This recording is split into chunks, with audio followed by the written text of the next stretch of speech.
claimed the lives of everyone on board, angry relatives demanding justice and accountability. We have an update from Paris.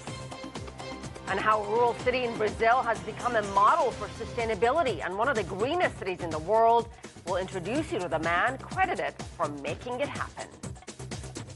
Live from Washington, this is The World Today. Hello, everyone, and thank you for joining us. I'm Asiye Namdar in Washington. We begin with a significant escalation in the conflict in Ukraine. Russian missiles hit major cities across the country, including Kyiv for the first time since June, the largest and most destructive in months. At least 14 people have lost their lives. Many more have been wounded. Trent Murray begins our coverage live from Kyiv. And Trent, the Ukrainians are saying that more than 80 missiles were fired by Moscow.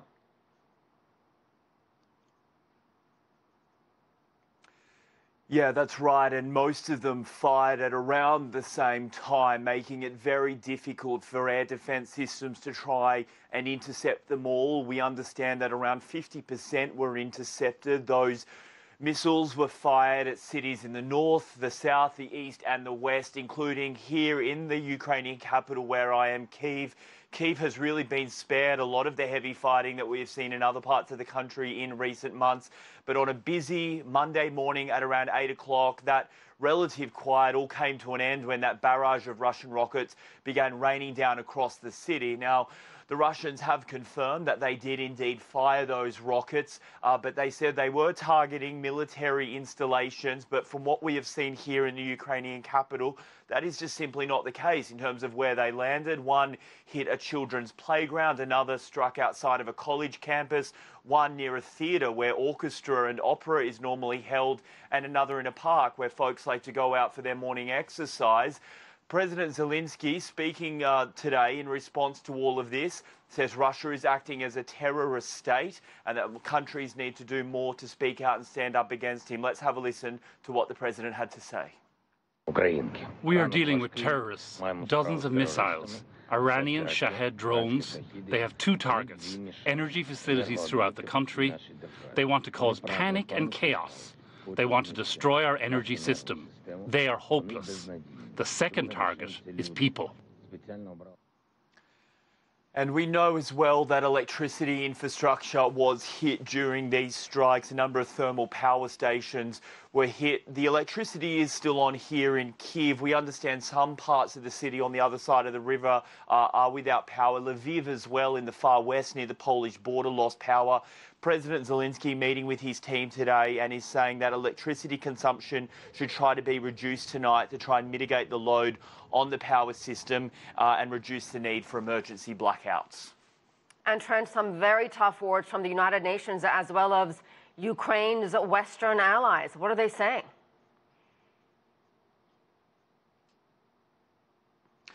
Yeah, that's right. I mean, we have seen condemnation across the European Union. They have released a statement saying that this constitutes a war crime, the firing of rockets into the centre of major cities.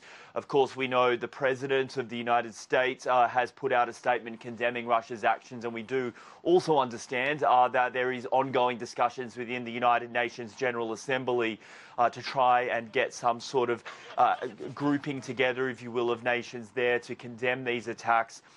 Moving forward, we do understand that an emergency G7 meeting is going to be held at some point, led by Germany. Olaf Scholz currently has the rotating presidency of all of that. But I think while those political discussions are taking place in places like New York and Washington and Moscow, here in Kyiv, people are just essentially getting down for what may be a difficult night. The mayor of the city is calling on people here to make sure that if they are sleeping in their homes tonight, to make sure that they do have an escape plan, a bag with some warm food, warm clothes, I should say, food, torches, and be ready to go to their nearest subway station or bomb shelter in case those sirens ring out again.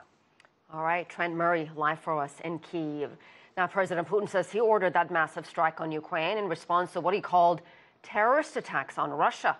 Putin blames Kyiv for the weekend attack, a fiery explosion on a bridge in Crimea. Stuart Smith reports from Moscow. Russia claims the strikes launched by land, sea and air were targeted at energy, military command and communication facilities in Ukraine. Its Ministry of Defense claimed all targeted objects were hit and the purpose of the strikes was achieved. In case of continuing attempts at terrorist attacks on our territory, Russia's responses will be severe and will correspond in scale to the level of threats created for the Russian Federation. No one must doubt it. Belarusian President Alexander Lukashenko on Monday said unofficial sources warned him Belarus might suffer from a Ukrainian attack too, and used that to justify an invitation to at least an additional 1,000 Russian soldiers to come to Belarusian territory. But Ukraine has expressed no intention to attack Belarus. On Tuesday, Putin will meet with the head of the International Atomic Energy Agency, who's warning the situation at the Zaporizhia nuclear power plant is still tense. Rafael Grossi wants to create a demilitarized zone around the plant. It continues to be hit by shelling that both sides blame on the other. The power plant sits in territory Moscow claims is now Russian, but continues to be operated by a mix of Russian and Ukrainian personnel. Stuart Smith, CGTN, Moscow. A lot to talk about. Yuval Weber joins me here in Washington. He's a research assistant professor at Texas A&M's Bush School of Government and Public Service. Yuval, what do you make of the significance of what the Russians have done today in the heart of Kyiv? You and I have talked about this conflict since day one when it started. What is Vladimir Putin's strategy at this point? Well, to redirect basically the news cycles towards the issues of what Russia can do to Ukrainian civilians. This diverts basically our attention away from what's happening on the front lines, what's happening on the battlefields, which is that Russia's not doing very well in terms of fighting Ukraine's army. So this has created basically two consequences. One is that Putin is feeling a lot of pressure from basically his nationalist right. So these sorts of strikes which show Ukrainian sufferings, that makes those people very happy. And what it also does is it creates the situation, or ostensibly is trying to create the situation where the West, Ukraine supporters are going to grow tired of supporting Ukraine because they see all the violence and they don't think it's worth their support. But as your reporter was saying, there has been pretty solid support and assistance from the West just today in response to this. So in both of those issues, domestic and international, I'm sure Putin felt a lot better after today, but it didn't really make any difference to how the war is going. And this massive show of force, do you see it as, I don't know, a show of strength, or is it really an act of desperation considering the battlefield losses? So certainly, just today, Ukraine continues to make advances on the battlefield. And as much as, I'm sure the citizens of Kyiv don't like their universities and their children's parks being hit, the missile attacks on the cities don't make a difference in terms of the Ukrainian people's resolve.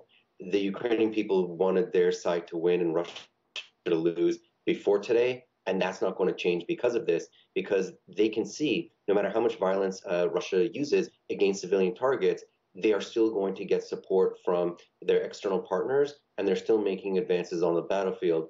And that's the key thing of which people in Ukraine are mostly focusing on. So Yuval, where is all this headed? We've been doing this conflict has been going on for 8 months now. Is there any indication of how to end this? I mean, is anyone talking about negotiations? Is anyone talking about some kind of peace agreement? It seems like neither the Russians or Ukrainians at this point really want to even deal with one another. So certainly there were a lot of peace agreements and negotiations available before the war and in the first basically days and weeks of the war, but those are more or less they've been thrown out the window. Because for the Russian side, they just annexed 4 entire provinces of Ukraine in addition to Crimea. So they need to be able to demonstrate that they can take and hold these territories. In fact, Zaporizhia, one of them, the Russians have been bombing civilian targets there too. So ostensibly, these are areas under Russia's control, or legally speaking, that is, which they're attacking. So the Russians need more victory than what they signed up for at the very beginning of this.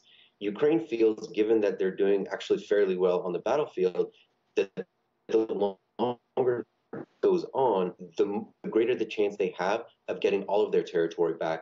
And in relation to, hitting the bridge connecting Crimea to Russia, the fact that they were able to make some sort of attack on that ostensibly shows that the possibility of regaining Crimea as well is not as far-fetched as it was 8 months ago when this conflict started.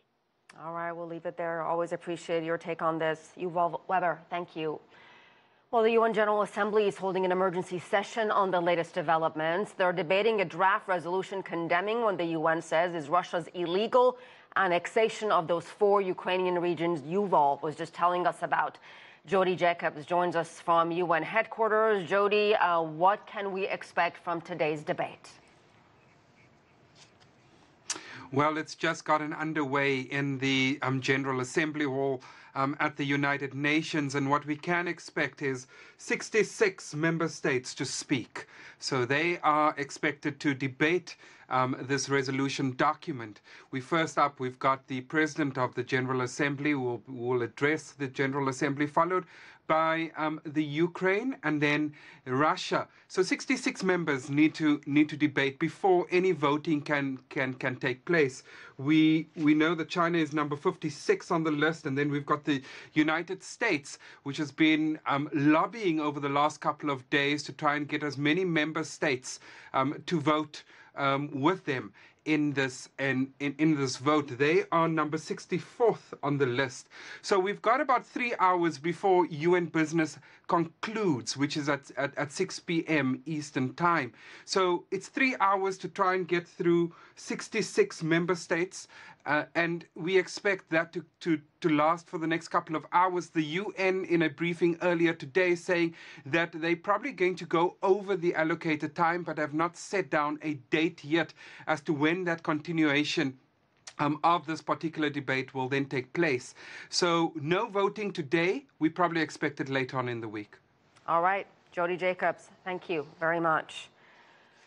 Well, coming up, no end to anti-government protests in Iran, and after 4 weeks, it could be spreading to a key new sector. Plus, an unprecedented trial in France, 13 years after a fatal plane crash, the search for accountability.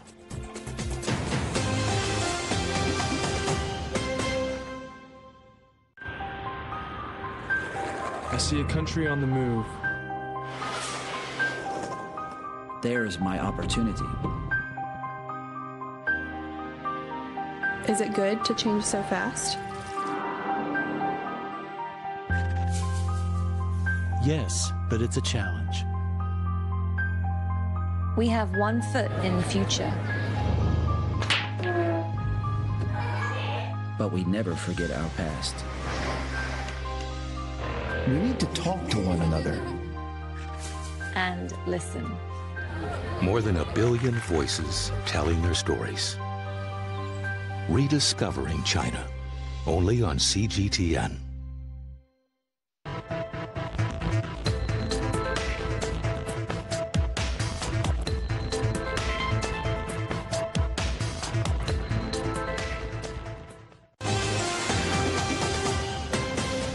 The DPRK, or the Democratic People's Republic of Korea, says it fired 2 more ballistic missiles Sunday, the 7th launch in just 2 weeks. The state media says the latest barrage of tests were designed to simulate tactical nuclear weapons targeting potential targets in South Korea and U.S.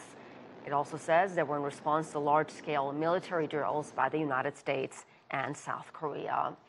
Anti-government protests in Iran in their 4th week may be spreading to a critical sector.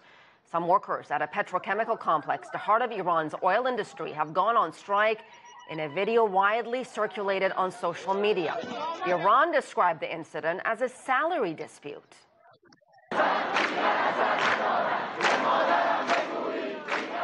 The nationwide protests continuing in schools and universities in defiance of a government crackdown. They were ignited by the death of 22-year-old Mahsa Amini in the hands of Iran's morality police. Now, the scope, scale, and duration of the unrest seen as one of the biggest challenges to Iran's leadership in years. Human rights groups say at least 185 people have been killed, many of them children. It's been more than a decade, but the families of the 228 people who died in the worst crash in Air France's history may have a chance for some closure. Flight 447 from Rio de Janeiro to Paris crashed in the Atlantic in 2009. The manslaughter trial for Airbus and Air France opened in Paris. Sarah Coates reports. This is the first time French companies have faced trial for involuntary manslaughter following an air crash, and it's the crash that changed the face of civil aviation and pilot training, with these pictures showing what was left of Flight AF 447. The plane took off from Rio de Janeiro on the 31st of May 2009, bound for the French capital, Paris. As the aircraft flew out over the Brazilian coast and into a storm, speed monitoring sensors on the outside of the plane froze over, causing the pilots to fly blind before the aircraft plunged into the ocean. Days later, these images made headlines around the world as debris from the doomed flight was discovered floating in the sea. Bodies of the deceased were repatriated so grieving families could lay their loved ones to rest. But it wasn't until 2 years later that more of the wreckage, including the black box flight recorder, was located using remote-controlled submarines. It was found on the ocean floor at a depth of 3,900 metres. Now, victims' families will have a chance for justice. Both Air France and Airbus were charged during an inquiry into the crash, with both companies denying criminal negligence, saying the fatal accident was due to pilot error. The case was dropped in 2019, but outrage from the families of those who died saw a Paris court overturn that decision last year, leading to this trial going ahead. Despite these new proceedings, many of those who lost their loved ones don't believe the trial will achieve much. I expected justice, but I'm sure that justice will not come because besides having spent a long time, the directors of the company have changed and the current director won't be arrested. That's why I'm sure that justice is unjust. I don't believe in French justice. If found criminally responsible, Airbus and Air France face fines of around €225,000, with the trial set to wrap up early December. Sarah Coates, CGTN, Paris. Thailand's Prime Minister wants to get tougher on drugs after the deadly attack at a childcare center. Police have been ordered to crack down on illegal substances and bring in offenders for treatment. It comes after a former police officer fired for meth possession carried out the mass shooting and stabbing. 37 people were killed, mostly children, in the country's worst rampage ever. A tribute to hundreds of thousands of Native American children who suffered unspeakable abuse at federally run boarding schools. Their stories are beginning to surface, with growing calls for an investigation as the U.S. marks Indigenous Peoples Day. Hendrik Sebrandi with more on that. For years, there's been silence surrounding what happened at Native American boarding schools in the U.S., like this one in Anadarko, Oklahoma. Not anymore. They whipped me, and they whipped me, and they whipped me. At a listening session for boarding school survivors held in July, 84-year-old Donald McConey recounted the physical beatings administered by one school official. Sometimes he would hit you in the face, but you couldn't cry. You did not cry, because if you cried, you got it even worse. The abuse and deaths suffered by Native American children at hundreds of government and church-run schools over a period of 150 years was widespread, survivors now say. The marching, the beatings. Deborah Parker's grandparents attended the schools. Foul smell, what they believed would be children who were being burned in the incinerator. There were little children's jail cells. Forcibly removed from their homes, these youngsters were pawns in a systematic effort to assimilate Native Americans into white Christian culture. This pattern of mistreatment also took place in Canada. It was nothing short, Parker says, of cultural genocide. Those children didn't have a voice. And so it's up to us to share that voice, share what happened, as painful as it may be. And it certainly is painful. Her Native American Boarding School Healing Coalition has pushed to expose the facts about this abuse, which doesn't appear in textbooks, through these sessions. Another will soon be held in South Dakota. There's also pressure on the U.S. Congress to approve an investigative commission. We have a limited amount of time to hear directly from survivors and to record their stories. Stories that are shocking. Well, my mom, she said she received a lot of physical and emotional sexual abuse when she was in boarding school. She lost her ability to speak her language. In some cases, the alleged abuse came at the hands of priests and nuns. I thought they were... Whew. I thought they were there to protect our children, but they failed miserably, and they harmed our children. They caused great harm. The boarding school stopped operating in 1969, but the trauma in the Native American community... It was 12 years of hell. ...is still felt to this day. I think that's where we're at right now, is the very core of that pain, that loneliness, that feeling of rejection. Only truth, she says, will bring healing and accountability now that this ugly part of America's past is finally coming to light. Henrik Sabrandi, CGTN, Denver. Still ahead, a familiar name among the winners of this year's Nobel Prize for Economics. And Brazil, home to one of the world's most sustainable cities, we meet the man behind its remarkable transformation.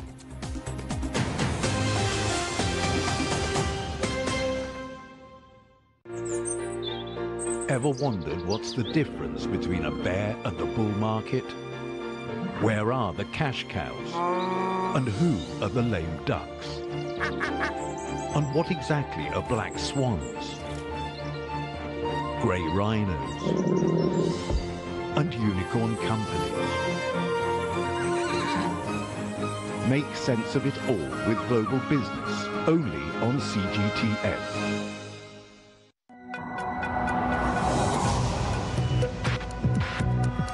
Each day, there are millions of stories. Each one can open new perspectives, new possibilities. Wherever you look, we are there to see, discover, explore. We put the pieces together to find what really matters to you, all around the world, all around the clock. Our reporters are at home across the globe. From our headquarters in Beijing and production centers in Washington, Nairobi, and London, China Global Television Network. Stories from across the globe, reaching people across the globe. CGTN. See the difference.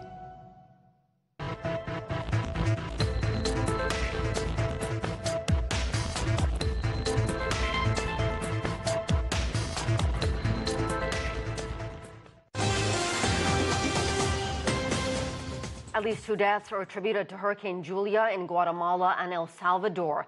Now a tropical depression, it's still capable of bringing life-threatening flash floods to part of Central America and Mexico. Over 10,000 people have been evacuated along the storm's path. A rural city in Brazil is considered a pioneer in sustainable urban planning. Its vision dates to the early 1970s, well before most of the world even considered sustainability. This week, Paulo Cabral begins a 5-part series on this progressive city now seen as a model for responsible growth. In part 1, he introduces us to the man behind it. Curitiba is the capital city of Brazil's southern state of Paraná, a city of nearly 2 million inhabitants, widely recognized for its well-run local government and high quality of life. É uma cidade que presta atenção no meio ambiente. It is a city that pays a lot of attention to the environment and wants to look at the environment as a strategy for living, We have an urban planning that has a tradition of over 50 years moving in the same direction.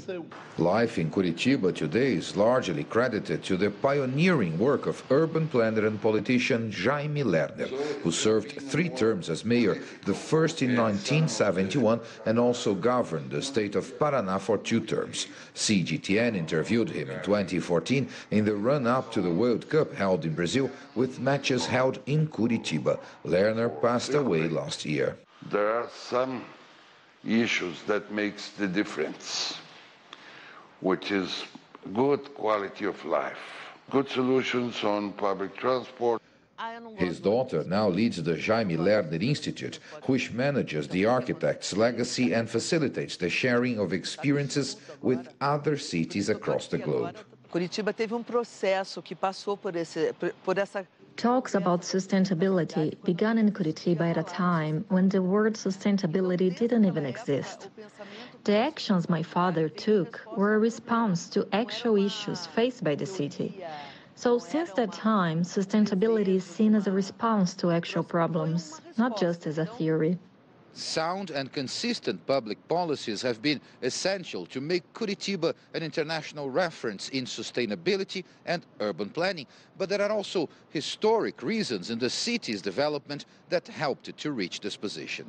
This historian says that the way Curitiba developed in the 19th century, with a focus on settlers and away from the slave-run plantations common in other parts of the country, may have played an important part in creating a stronger sense of belonging here. O sul do Brasil faz parte do Brasil e tem os mesmos problemas que o restante do Brasil, né? The south of Brazil is part of Brazil and faces the same problems as the rest of the country, but maybe to a lesser degree. This may have to do with the fact that the settlement here was more based on the arrival of migrants to whom land was sold to foster the establishment of small family farms. Curitiba still has many issues to deal with when it comes to sustainability and the environment, but the city's achievements prove that good planning can go a long way to making a good city. Paulo Cabral, CGTN, Curitiba, Brazil. China's Tiangong space station is one step closer to completion. The second lab module has completed its propellant fueling. Several technical tests have taken place as well ahead of this month's launch. It will join the Tianhe core module and the Wentian lab module to complete the space station. The Nobel Prize for Economics was awarded to 3 Americans, among them former central bank chief Ben Bernanke. He and other 2 academic laureates are credited with helping reshape how the world understands the relationship between banks and financial crises. They were instrumental in saving the U.S. economy during the financial collapse of 2008 and for preventing a 1930s-style depression. And that is the world today. Thank you for watching. I'm Asiye Namdar in Washington.